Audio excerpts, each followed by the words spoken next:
As tensions rise all across our country because of the political landscape, local law enforcement authorities here in the tri-state are now turning their attention to security at home as inauguration is just weeks away. Let's be joined now by 44 News reporter Tyler Druin.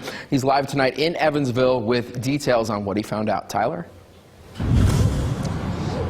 Good evening, Brian. The Vanderburgh County Sheriff's Department, along with Evansville Police, they're no stranger to maintaining tight security over the course of the last year with all of the unrest back and forth. And deputies here at the Civic Center say that foot traffic has been down at least 50% compared to this time last year.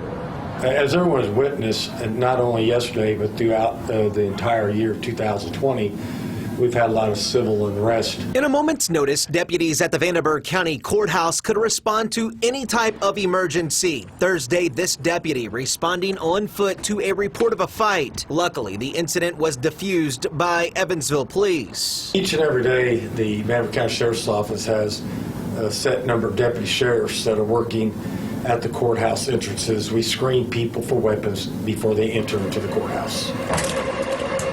The Sheriff's Office says they're not expecting any immediate threats to local government buildings. That doesn't mean a plan isn't in place for credible threats or suspicious circumstances. We sent all of our courthouse deputies, especially supervisors, to training that would have them prepared for situational awareness in and around the courthouse. The Vanderburgh County Sheriff's Office, along with Evansville Police and Indiana State Police, work together in times of unrest to determine the best course of action for government buildings, schools, places of worship, and local community centers. The Evansville Police Chief and I have had multiple conversations about working together to keep an eye on all of our buildings downtown, government buildings, Civic Center, the old courthouse, Ford Center, anything that might be subject to disturbances over the next couple of weeks. With top lawmakers calling for the 25th Amendment to be invoked, law enforcement agencies across the tri-state are planning to increase patrols as security in government buildings is expected to grow tighter. Generally, in Evansville, we are fortunate that we have a pretty reasonable and rational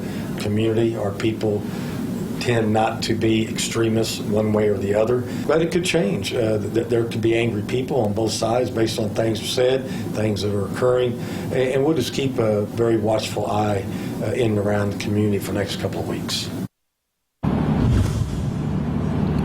Back here live tonight, Brian, Sheriff Wedding adding that the community will likely not see the increases in security, but adds that all law enforcement agencies across the tri-state are on standby at a moment's notice. Reporting live here tonight in Evansville, Tyler Druin, 44 News. All right, thank you for that update, Tyler. Well, all new